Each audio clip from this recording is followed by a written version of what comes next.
We can't be effective communicators if people are not listening. So our first task is to quiet the room. Using these techniques, we'll produce the right break in the chaos for your message to be heard.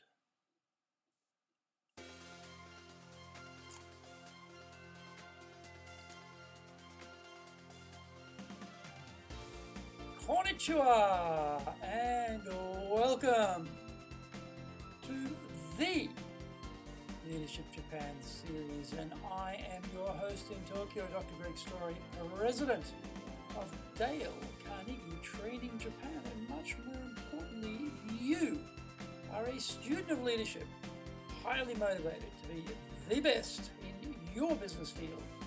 If you enjoyed the program, then you might consider subscribing on iTunes and leaving a review. We would love to hear what you think about the series. How would you like your own access to 103 years of the accumulated wisdom of Dale Carnegie Training?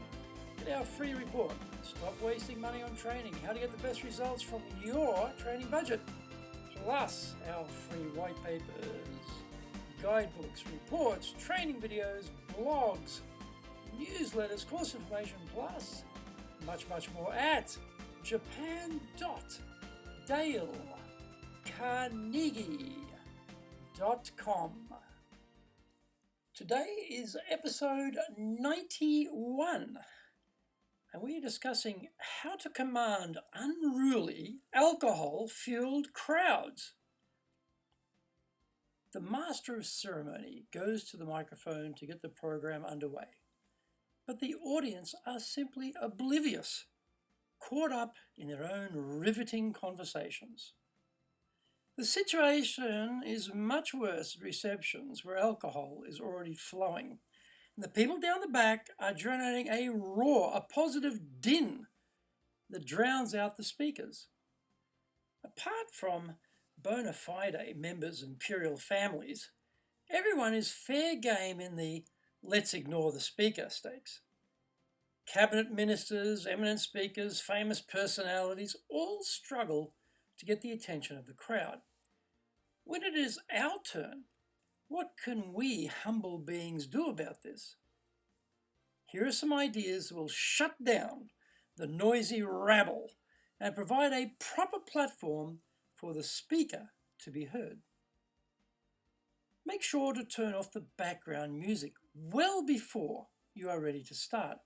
Surprisingly, this is often forgotten by the organizers. Speakers should not try to compete with irritating white noise in the background, so check this will be done before you are due to launch forth. Preferably, always have someone else introduce you. Their job is to quiet the room in preparation for your presentation. This doesn't always go to plan though, because it can be a lucky draw on who introduces you. Usually, they are not skilled speakers themselves, and so they may do a lame job at best.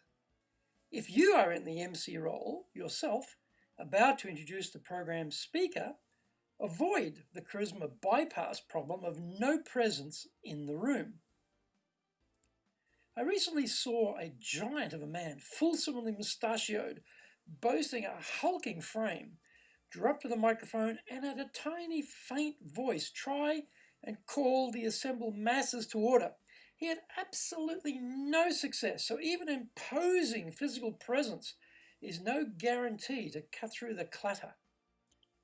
On the other hand, if you worry about speaking behind high podiums and appearing to your audience as a stylish coiffure just peeking above the waterline, always arrive early and have the event staff provide a small raised dais behind the podium for you. We always want the audience to easily see our face. Even better, dismiss the podium altogether, because now we can use our body language to maximum effect.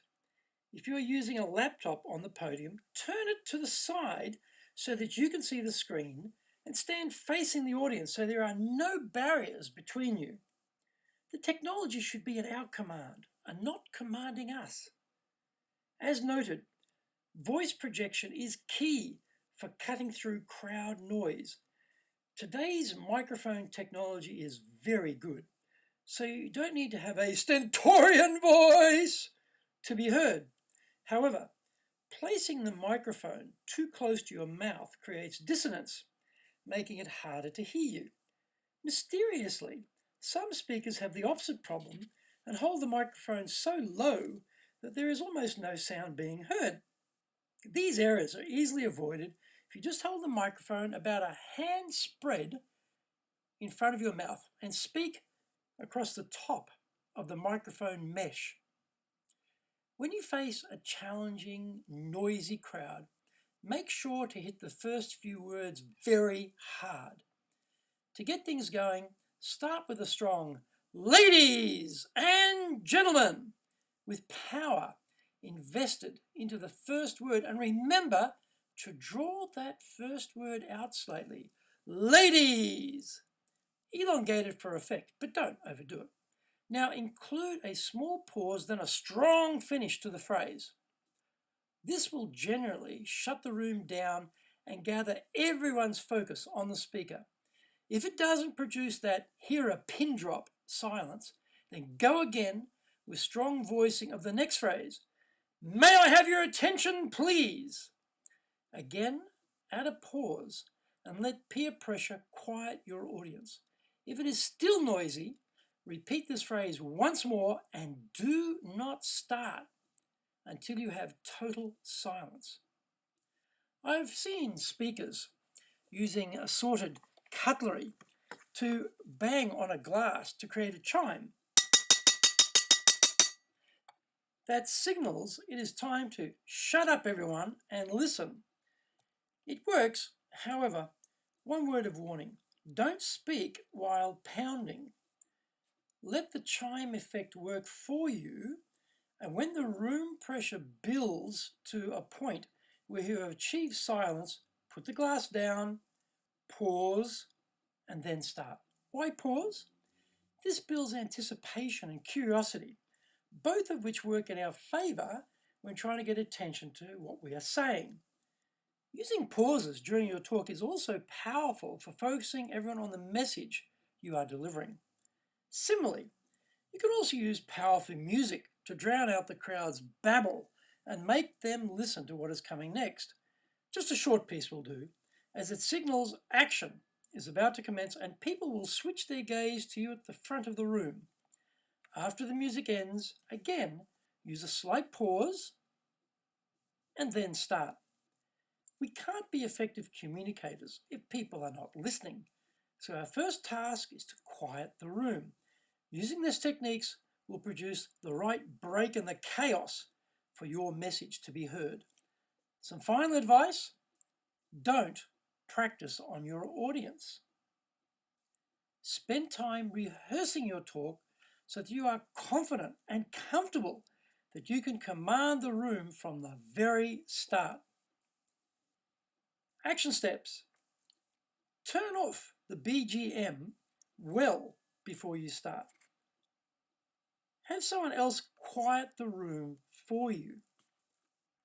Don't allow the podium to dominate you.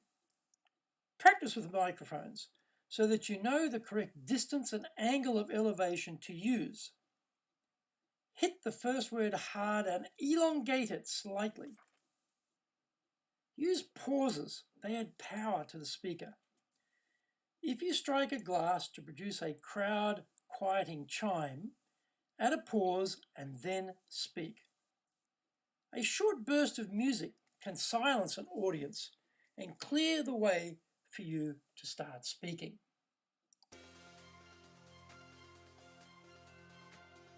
Thank you for joining the Leadership Japan series. If you found the program useful, then you might consider subscribing on iTunes and leaving a review. Remember, to access your Dale Carnegie training, free reports, white papers, guidebooks, training videos, blogs, newsletters, course information, plus much more, then go to japan.dalecarnegie.com.